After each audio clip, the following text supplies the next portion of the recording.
नमस्कार, मैं सरिता सफीदों की आवाज बहुत बहुत स्वागत आप सभी का। आज का हमारा कार्यक्रम रहने वाला है दंगल चौधर का। इसमें आज हम चर्चा करेंगे चुनावी चर्चा। दोस्तों, जैसा कि आप सभी को पता है, हरियाणा में विधानसभा के चुनाव होने जा रहे हैं। उसी को लेकर जींद जिले के 5 वोट सीटों पर हम चर्चा करेंगे। कौन से वो संभावित उम्मीदवार हैं जिनको टिकट मिलने की संभावना है। तो हमारे साथ जुड़ चुके हैं खबर तहलका के चीफ एडिटर मिस्टर विकास रोहिला। तो उनसे आज हम चर्चा करेंगे। नमस्कार सर। नमस्कार सरिता जी। सर, वो कौन से चेहरे हैं संभावी जिन्हें पार्टी टिकट दे सकती है? सवाल आपका अच्छा है। संभावित उम्मीदवारों पर आज हम चर्चा करेंगे और चर्चा में आज जींद जिले की 5 सीट को लेकर आज हम चर्चा करेंगे। सबसे पहले चर्चा में हम शामिल करेंगे सफीदों को। सफीदों की बात की जाए, सफीदों मौके का जो विधायक है, मौजूदा जो विधायक है, वो कांग्रेस से विधायक है सुभाष गांगुली। और सीटिंग गेटिंग का फार्मूला अगर कांग्रेस करती है तो सुभाष गांगुली सफीदों से कांग्रेस के लगभग उम्मीदवार रहेंगे। ये लगभग नाम फाइनल है और सिंगल नाम बताया जा रहा है कि ये हुड्डा साहब की ओर से हाईकमान को भेज भी दिया गया।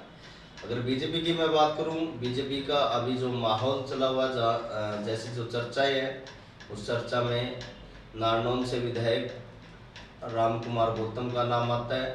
तो अगर बीजेपी और कांग्रेस के ये संभावित उम्मीदवार हैं, इनके अलावा भी अगर सोचे तो बीजेपी में लंबी चौड़ी लिस्ट है जिनमें नाम रणवीर सैनी और जसवीर देसवाल, इसके अलावा बचन सिंघारिया, इनके अलावा कलीराम पटवारी, इसके अलावा सुभाष। कलीराम पटवारी के बाद अगर बात करें तो बहुत सारे ऐसे चेहरे हैं, चाहे विजय सैनी की बात करो, चाहे राजवीर रोहिला की बात करो, चाहे बलवंत पांचाल की बात करो, लंबी चौड़ी लिस्ट है, राजू मोर की बात करो।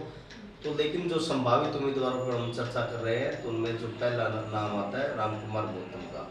वहीं सफीदों से 7 लगती सीट जींद की है। जींद में लगभग कृष्ण मिड्डा बीजेपी के फाइनल उम्मीदवार माने जा रहे हैं। वहीं अगर बीजेपी के अलावा कांग्रेस की मैं बात करूं तो कांग्रेस का अगर गठबंधन आम आदमी पार्टी से हुआ तो वहां से सुशील गुप्ता जिनसे चुनाव लड़ सकते हैं। हालांकि वो जुलाना से भी टिकट मांग रहे हैं, क्योंकि जुलाना में अगर संजय लाटर के लड़के आदित्य लाटर को टिकट मिला तो वो कांग्रेस के उम्मीदवार हो सकते हैं।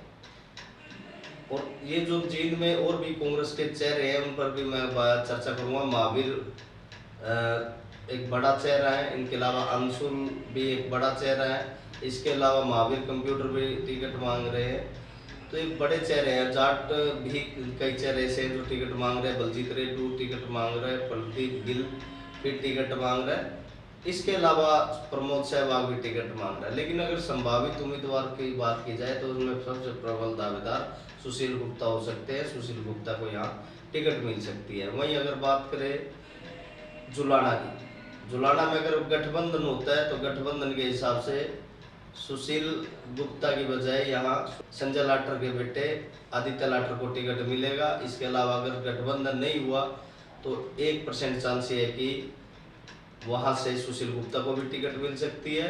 और इसके अलावा परमिंदर डुल जो कि पूर्व विधायक है, 2-3 बार विधायक रह चुके हैं, उनको भी टिकट मिल सकती है। उनके बेटे रविंदर डुल को भी पार्टी मैदान में उतार सकती है। वहीं बात की जाए उचाना की, उचाना में अब तक हुड्डा गुट का बड़ा मामला चला हुआ था, लेकिन जिस दिन से ब्रिजेंद्र सिंह ने बीजेपी को ज्वाइन किया, चौधरी वीरेंद्र सिंह का परिवार वहाँ काफ़ी लंबे समय से राजनीति करता है और राहुल गांधी का क्लासमेट भी रहा है। विजेंद्र सिंह IAS अधिकारी भी रहे हैं, उनकी टिकट लगभग फाइनल मानी जा रही है। वहीं अगर बीजेपी की मैं बात करूं, बीजेपी वहां उचाड़ा से देवेंद्र अत्री को बीजेपी टिकट दे सकती है। ब्राह्मण बड़ा चेहरा है तो वहां अगर देखा जाए तो काफ़ी ब्राह्मणों की वोट भी है। इसके अलावा अगर हम नरवाना की भी बात करें, नरवाना में अब तक ये माना जा रहा था कि रामनिवास सुरजाखेड़ा जो कि बीजेपी के विधायक है वो बीजेपी ज्वाइन करेंगे और बीजेपी ज्वाइन करके उनको टिकट लगभग फाइनल माना जा रहा था। लेकिन उन पर 2-3 दिन पहले जो केस हुआ उसके बाद बीजेपी ने वहां से रोक दिया है। अगर उनको 2-3 दिन में उनका केस अगर फ्री हुआ, अगर उनका जो शिकायत है वो वापसी हुई तो रामनाथ सुरजाखेड़ा भी संभावित उम्मीदवार हो सकते हैं। और कांग्रेस की लंबी चौड़ी लिस्ट है, और लंबी चौड़ी लिस्ट में सतवीर का भी नाम है, विद्या रानी भी का भी एक बड़ा नाम है, अमनदीप बेलर खां का भी नाम है, और चौधरी वीरेंद्र सिंह के खास राममेर तनोदा का भी नाम है। तो ऐसे में जो संभावित उम्मीदवार हैं उनके आज हमने चर्चा करी जींद में। और जींद में लगभग 5 की 5 जो सीट है वो काफ़ी महत्वपूर्ण है, और यहीं से राजनीति, ये पॉलिटिकल जो राजधानी जींद को माना जाता है, इसलिए कहा जाता है यहाँ से बदलाव की लहर होती है। यहाँ से लोगों में एक तरीके से यूं कहा जा सकता है कि यहाँ से राजनीतिक गतिविधियां चलने का काम होता है। तो सर क्या कुछ समीकरण रहने वाले हैं, अगर इन जो मेन उम्मीदवार हैं इनको किसी को भी अगर पार्टी टिकट देते तो क्या समीकरण बनने वाले हैं अब की बार? देखिए, अगर पहली बात मैं बता देता हूँ आपको, अगर सफेदों में अगर हमारे जो कयास हैं, अगर इन यही लोग संभावित उम्मीदवार होंगे तो सफेदों में बड़ी फाइट रहने वाली है। और जुलाना में पार्टी कांग्रेस का अच्छा माहौल है, लेकिन अगर आदित्य को टिकट मिली तो वहाँ भी कुछ भी हो सकता है। अगर कांग्रेस के जो 20 नेता बगावत पर उतर आए तो वहाँ भी मामला खराब हो सकता है।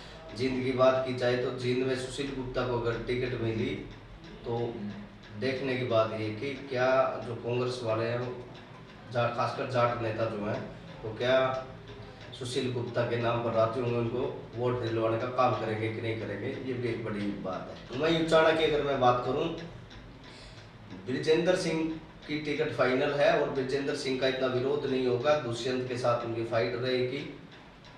इसके अलावा अगर देवेंद्र अत्री वहां से चुनाव लड़ते हैं तो मुकाबला तिकोनिया भी होगा। हालांकि हवा कांग्रेस के पक्ष में ज़्यादा चांसेस हैं। फिलहाल नरवाना भी अगर देखोगे, नरवाना में लोकसभा का जो चुनाव है वहाँ से कुमारी शैलजा को बड़ी लीड मिली थी, और कहीं ना कहीं कांग्रेस के लिए वो पॉजिटिव हो सकता है नरवाना। तो इस प्रकार से समीकरण पूरे डिस्ट्रिक्ट जींद का हमने आपको बताया। और जींद में किसे टिकट मिलेगी, क्या इन चेहरों पर मोहर लगेगी, लगातार हम आपको चर्चा में जोड़े रखेंगे। आपका बहुत बहुत शुक्रिया, बहुत बहुत धन्यवाद। तो दोस्तों, आपको हमारा ये कार्यक्रम कैसा लगा? इसमें हम हर रोज चर्चा करते रहेंगे और नई नई खबरें आप तक पहुंचाते रहेंगे। खबर आपको कैसी लगी, हमारा आज का कार्यक्रम कैसा लगा, कमेंट बॉक्स में हमें जरूर बताना। और कौन सी पार्टी आप लोगों को भी ज्यादा मजबूत लग रही है वो भी हमें कमेंट बॉक्स में जरूर बताना। लगातार तेज खबरों के लिए देखते रहे खबर तहलका।